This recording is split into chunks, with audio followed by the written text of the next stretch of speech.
All right, joined now by three-time Super Bowl champ, Patriot Hall of Famer Matt Light, and part of the, of course, Light Foundation. Matt, thanks so much for joining us.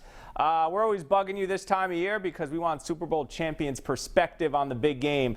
A guy you tackled for many years in New England, somehow is in his 10th. What do you make of Tom Brady's longevity? No surprise, really. I mean, I think that the idea that he was going to Tampa Bay when it finally got announced last year, and the fact that, you know, people were bummed that they couldn't get a deal done here, just made it awkward. But to know that Tom Brady went to Tampa Bay, took everything that he's always done his entire career and wrapped that around a new team and a new coach and then had success with it doesn't shock me at all. Yeah.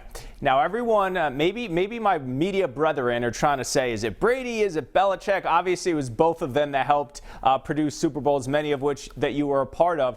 Do you think there's any, like, hey, I'd rather do that, like, Brady's trying to prove something without Belichick and vice versa, Belichick without Brady after what was a subpar year here in New England? Well, I mean, the easy answer to that is, yeah, they're both trying to prove something. I mean, Tommy's trying to prove that, you know, he's still an elite quarterback because, you know, shocker, in the National Football League, you have to do that every week and every season. And Bill is doing the same thing from a different perspective in a coaching realm. But here's the real question that nobody is talking about. Is it apples to apples? And the answer from my perspective is no. This is not an NFL season as we should expect it or as it's always ever been. This is something other than that. And there's a lot of reasons for that. And the rules of engagement and how players, you know, were up or down depending on a test and the test wasn't appropriate, or the guys that opted out. And I could go on for days about how different this is. And I've said before this season even started that this is more of an extended preseason and a ramp up for next year than it is a true NFL season, in my opinion, in a guy like Bill Belichick's eyes. So you can't compare anything until we get back to football as usual. All right, so maybe Brady's winning in the first quarter of a game, but we still have 3 quarters to go, something in that respect if you're comparing their post-marriage lives. That being said, 7-9 is not something Bill Belichick tolerates, or the fans here in New England. Do you expect them, with cap room and whoever the quarterback may be, to get things right next year? Yeah, and look, they've got a lot of work to do. I mean, this isn't an easy fix. This isn't a let's go out and draft a young quarterback, or let's bring in a free agent and let's kind of take a jump up in the quarterback position. They've got a lot of needs, and whether it's, you know, guys on the staff and who's going to fill some of those voids, to the player personnel decisions that are going to have to come pretty quick, and how they're going to get those guys, I don't know, but I think we have all been accustomed to "in Bill we trust," and we've got to give that another spin. Yeah, what do you make of those people that are questioning? I mean, the guy wins 6 Super Bowls, gets out in the wild card last year. This year they have one bad year, and all of a sudden it's people forget that Bill Belichick knows how to coach. Do you think that people in New England are sort of rushing to judgment, or everyone is sort of giving them a year here to regroup?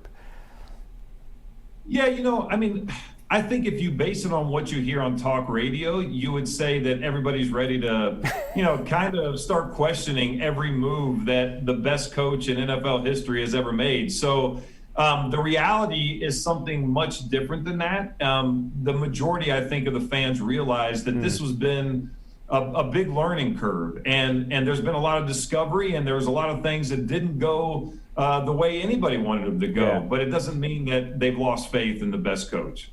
All right, so when you watch this game on Sunday, who do you like? The Chiefs are favored. Tom Brady's got the experience. It's this passing on the baton, perhaps, of the greatest ever, the next thing to be the greatest ever in Patrick Mahomes. Who do you like in this game? I mean, look, I'd love to tell you that, you know, Tommy's going to get it done down there. And I think that, like, in every matchup, especially in the Super Bowl, anything can happen. But they're going to have to play a perfect game. Really, Tommy's going to have to be able to execute the way he always executes and be really good with the football. And then their defense is going to have to get some turnovers. And it really is going to come down to time of possession. And I think it's going to be very difficult to win the time of possession game and the scoring game that goes with that against the Chiefs. They got too many weapons. I think they're going to win this game, but I'm hopeful for one heck of a shootout and that it comes to the very end. Yeah, I agree with that synopsis. I'm picking the Chiefs as well. Hey, before I let you go and we ask you about the Light Foundation, give me a cool Super Bowl story, funny or memorable, and the ones you went to, because these guys aren't experiencing the hoopla this week. They're not doing, everything is virtual. What is something you remember, whether it was down in New Orleans or Jacksonville or Houston or the one you lost in Glendale, that you'll remember when you look back on your career?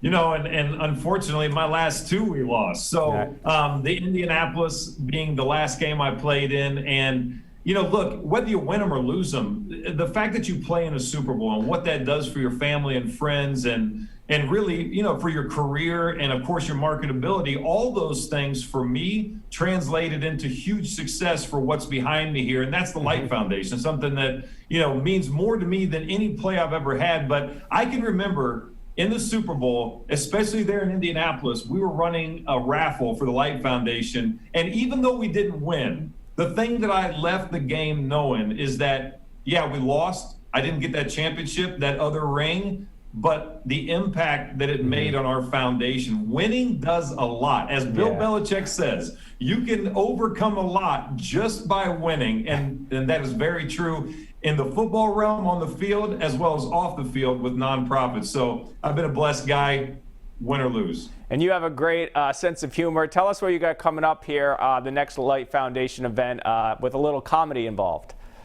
Yeah, and it's coming up quicker, hopefully, than we really realize. April 1st, Fool's Night Out at the Menden Drive-In. It's the first time we've done a drive-in version of our Fool's Night Out. So if you want to laugh, and by spring, or I guess that's close to spring, April 1st, we're going to be laughing, and we're going to have a lot of fun. It's one of our best events. We break out some of the shenanigans from my playing days and a lot of the pranks and practical jokes, and we got some incredible comedians who are there with us as well. And you had a pretty good raffle this year when it was your former teammates Brady versus Breeze. How did that end up turning out? It was huge. I mean, we raised a ton of money, not just for Light Foundation, but also for Mike Allstott and the Allstott Family Foundation. So, yeah, kind of cool to be able to capitalize on former teammates and the work they do on the field and what it does for us at the Light Foundation. But go to mattlight72.com. You can check out all the information on our programming as well as some of our cool events we have coming up. And I don't know if it's the black you're wearing, but you've been out riding the Peloton. Are you down some pounds or looking good? Listen, this is, I put on the COVID-19 and maybe even 20. So it's definitely the screen thing. I'm digging the Zoom. All right, it's just chest up. It's just our imagination there. All right, Matt Light, thank you so much for joining us. Appreciate your time, Super Bowl week. Best of luck with the Light Foundation. We'll have much more information on that event on our website. And enjoy the game. Thanks so much. Thank you.